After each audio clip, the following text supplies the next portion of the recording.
주보에 위임식과 첫 제사라고 나갔는데 8장, 9장을 다 좀 다루려고 했습니다. 근데 제가 금요일마다 너무 많은 시간을 써서 좀 8장만 다루기로 했습니다.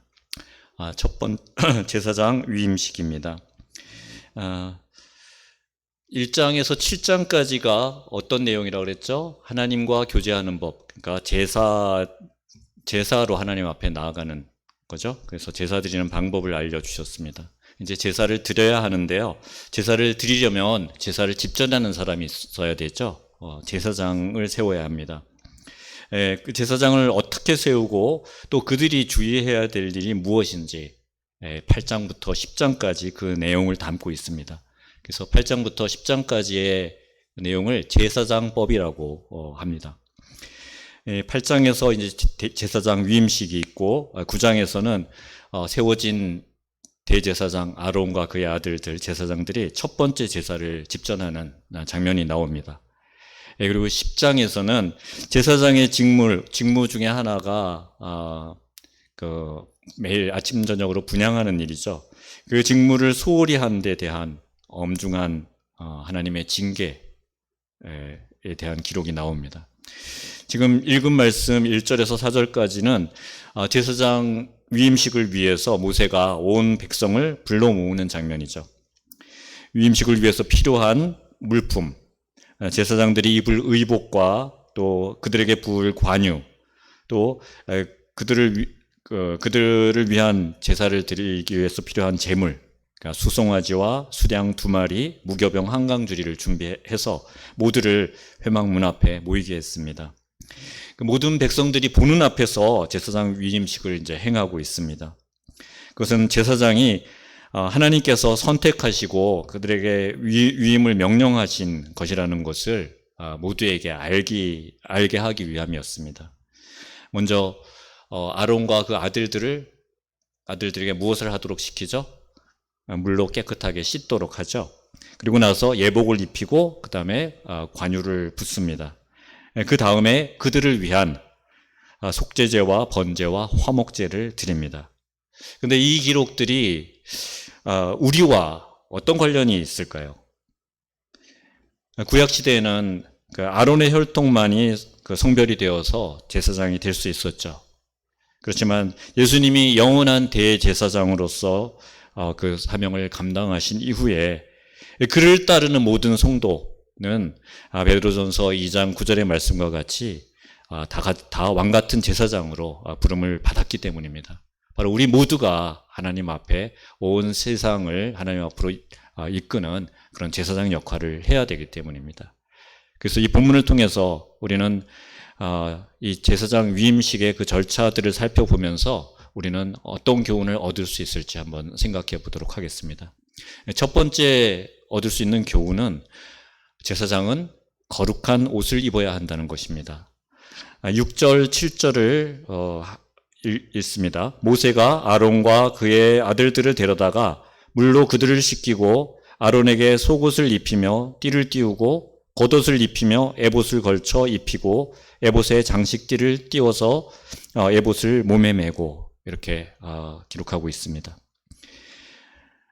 위임식의 첫 단계 바로 정결례입니다. 몸을 씻기고 또 제사장의 옷은 어떤 옷이죠? 하얀 세마포죠. 네.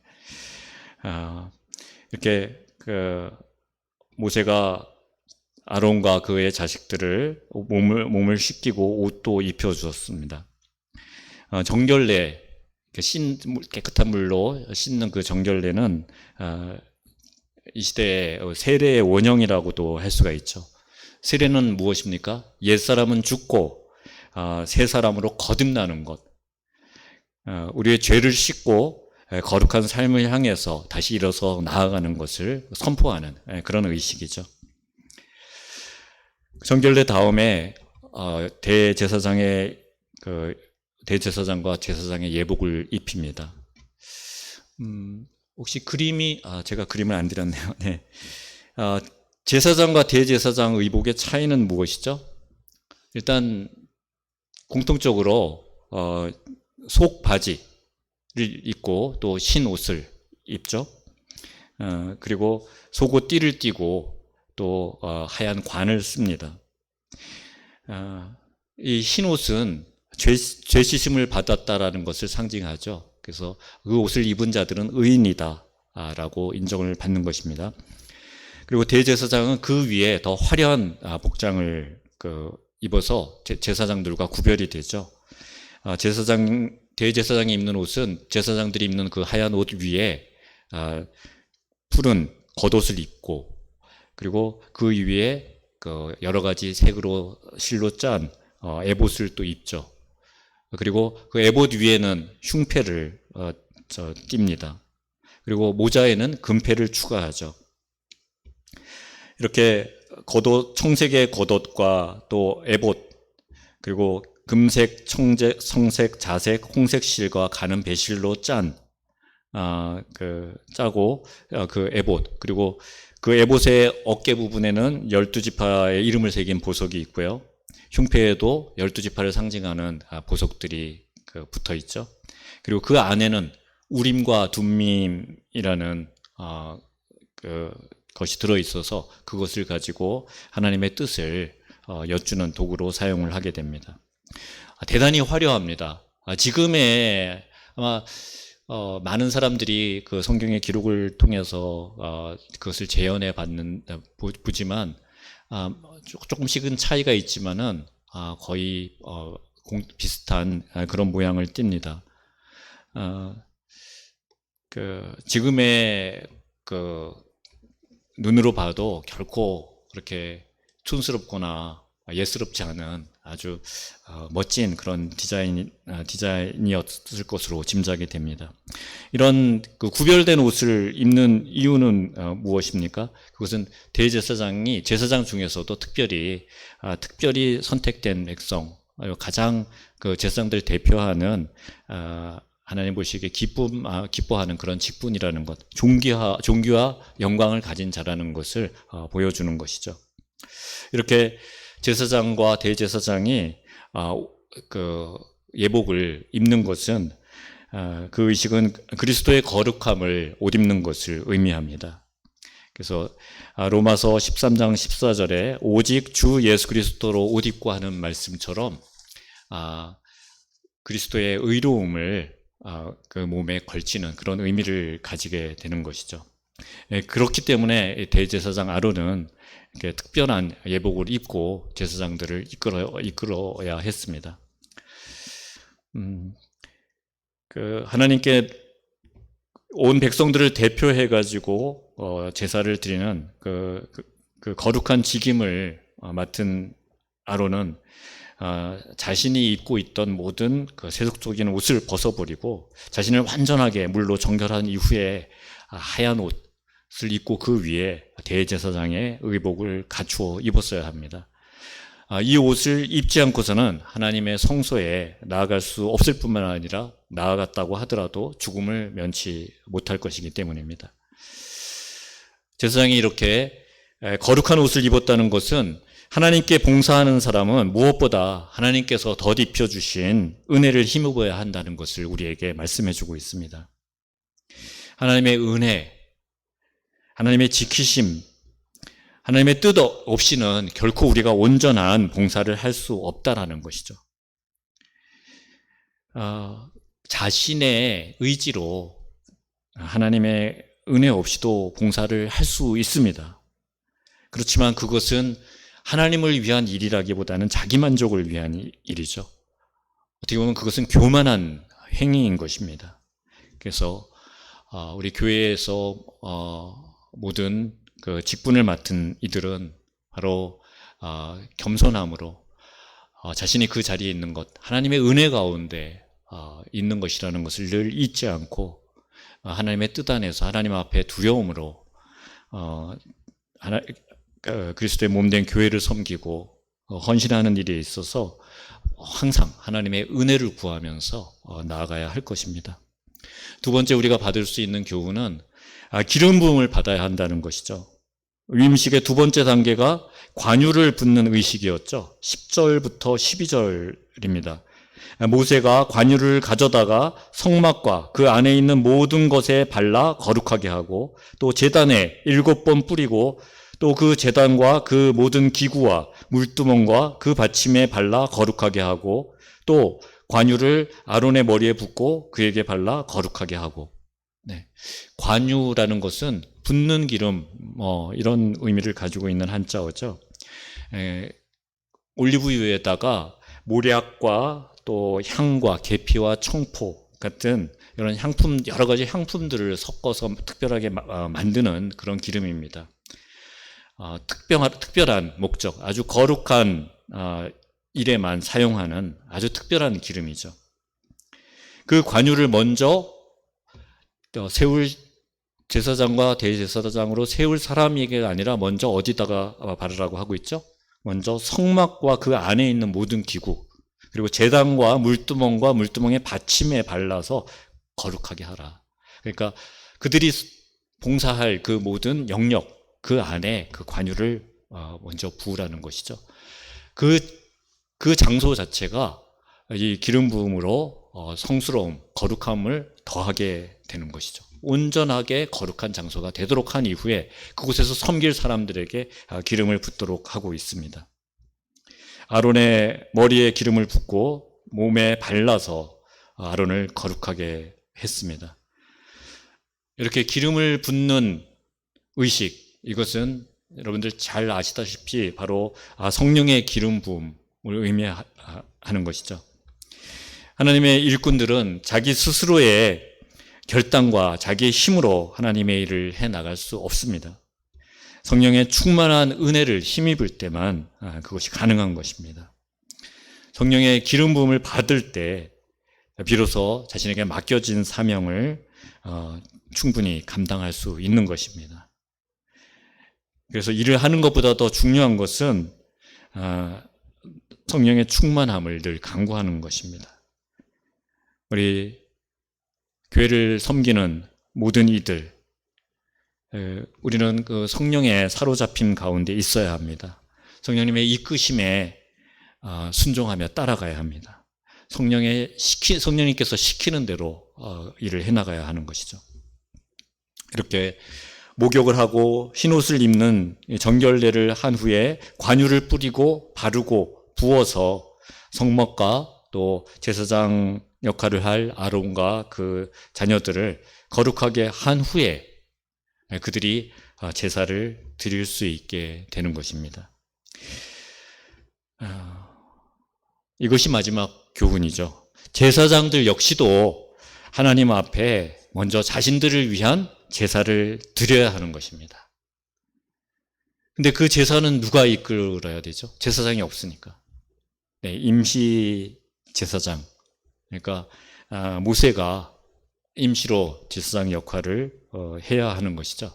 그래서 14절부터 17절을 보시면 모세가 또 속죄제의 수송아지를 끌어오니 아론과 그의 아들들이 그 속죄제의 수송아지 머리에 안수하매 모세가 잡고 그 피를 가져다가 손가락으로 그 피를 제단의 4귀퉁이 뿔에 발라 제단을 깨끗하게 하고 그 피는 제단 밑에 쏟아 제단을 속하여 거룩하게 하고 또 내장에 덮인 모든 기름과 간 거풀과 두 콩팥과 그 기름을 가져다가 모세가 제단 위에 불사르고 그 송아지 곧 그 가죽과 고기와 똥은 진영 밖에서 불살랐으니 여호와께서 모세에게 명령하심과 같았더라. 무슨 제사를 드렸다고 하고 있죠? 속죄제, 먼저 속죄제를 드렸죠. 어떻게 드렸다고 마무리하고 있습니까? 마지막 절. 여호와께서 모세에게 명령하심과 같이. 이 말씀이 중요한 말씀이죠. 정결례를 마친 9절, 그리고 또 기름 부음을 마친 13절에서도 똑같은 표현을 하고 있습니다. 자, 그렇다면 이 구절은 8장에서 몇 번 나오고 있을까요? 제가 힌트를 드리면 속죄제에 이어서 18절에서 21절에 번제를 드립니다. 그리고 또 22절에서 29절에 화목제를 드립니다. 그럼 몇 번이죠?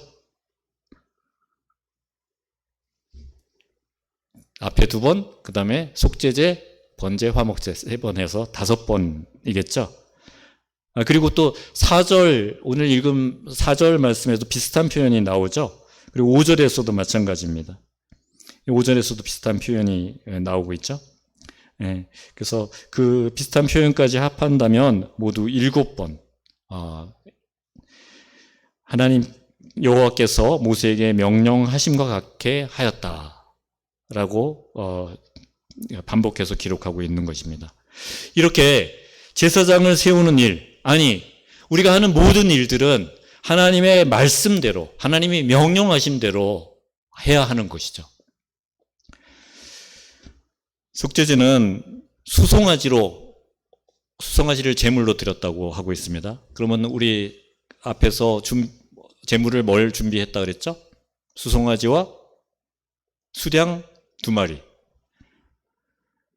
그래서 번제는 뭘로 드려야 될까요?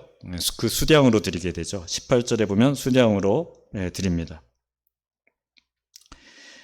이 번제는 드리는 자가 하나님께 자신을 거룩하게 구별하여 드리며 자신의 온 몸과 마음을 다해서 하나님께 충성과 헌신을 다하고 살겠다는 그런 다짐의 제사가 되는 것이죠.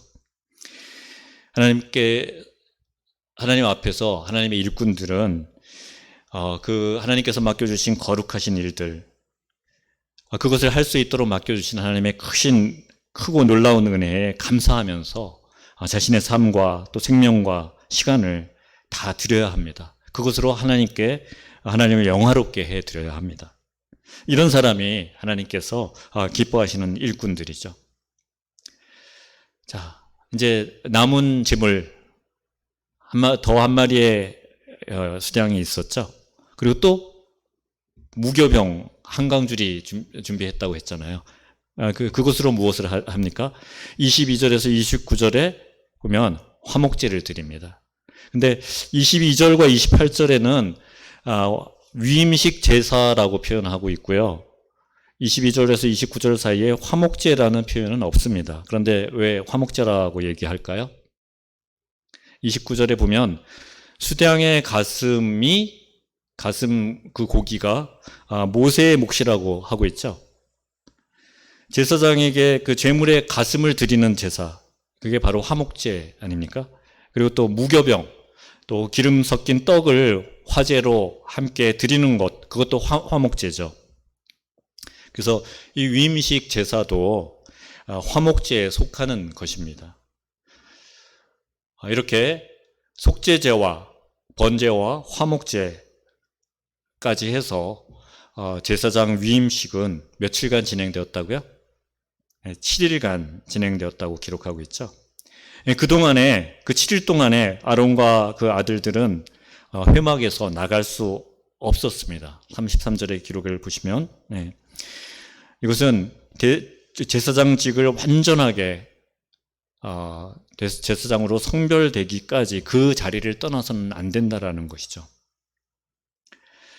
이렇게 온전한 하나님의 일꾼으로 서는 데는 자신을 외부와 철저하게 차단하고 하나님의 거룩한 성소에서 자신을 온전히 드리는 그런 과정이 필요합니다. 그렇지만 우리 현대 사회에서의 교회 직분을 받을 때는 너무 가벼운 마음으로 받는 것이 아닌가, 그런 안타까움이 있습니다. 우리 믿음의 선조들은 직분을 받을 때 정말 그 직분을 받는 것에 감격해서 일주일, 때로는 3주간,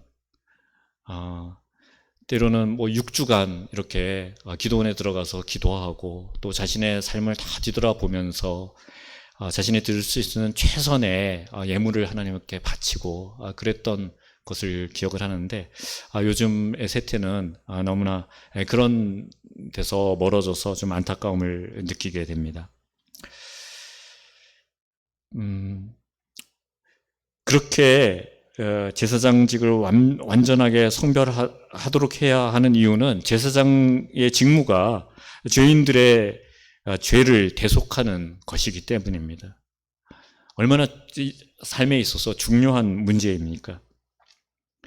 그래서 제사장 위임식을 통해서 하나님의 주권에 의해서 이루어진 이 제사장 직분에 대해서 감사하면서 하나님의 명령에 따라서 절대 순종하고 하나님 방법대로 신실하게 그 위임식에 임하고 그 절차를 준행해야만 했던 것입니다. 위임식을 이래 동안 하고 나서야 그 다음 날인 그 여드레에 아론이 대제사장으로서의 직무를 시작합니다. 그것이 이제 9장의 내용인 것이죠. 이 시대에 하나님의 제사장이 된 우리들도 자신을 철저하게 구별하여 하나님 앞에 드리는 거룩하고 성별된 그런 삶을 살아가야 할 것입니다. 여러분, 우리 모두가 하나님의 말씀에 절대 순종하고 또 이웃과 화목하며 자신의 모든 것을 하나님의 일을 위해서 바치는 그런 헌신의 삶을 새롭게 다짐하고 그런 삶을 살아가시기를 간절히 빕니다. 기도하겠습니다. 하나님, 최초의 제사장을 세우는 일에 하나님께서 얼마나 섬세하고 얼마나 철저하고 빈틈없이 명령하셨는지, 그리고 모세는 그 명령하신 것에 따라서 꼼꼼하게 다 준행했던 것을 우리가 오늘 말씀을 통해서 보았습니다. 우리들 역시 대제사장이자 온전한 제물이 되신 우리 주 예수님의 온전한 순종을 통해서 이 시대에 제사장으로 세워진 자들임을 바로 알게 하여 주시고 그 하나님의 은혜 앞에 감사할 수 있게 하여 주옵소서. 왕같은 제사장으로 바로 서기 위해서 날마다 그리스도의 피로 정결케 되고 그리스도의 의를 옷 입고 성령의 기름 부음 받은 자로 살아갈 수 있게 하여 주옵소서. 온전한 순종의 삶으로 하나님 앞에 예배드리는 자들이 되게 하여 주옵소서. 거룩한 주의 백성으로 주의 영광을 세계 만민에게 드러내며 주님이 머무실 만한 아름다운 성전으로 날마다 세워져 갈 수 있게 하여 주옵소서. 오늘도 그를 위해 하나님 앞에 간절히 간구하며 나아갈 때 하나님, 산돌과 같이 하나님이 흡족하게 머무실 만한 아름다운 성전으로 우리가 지어져 가게 하여 주옵소서. 감사드리며 우리 주 예수 그리스도의 이름으로 기도합니다. 아멘.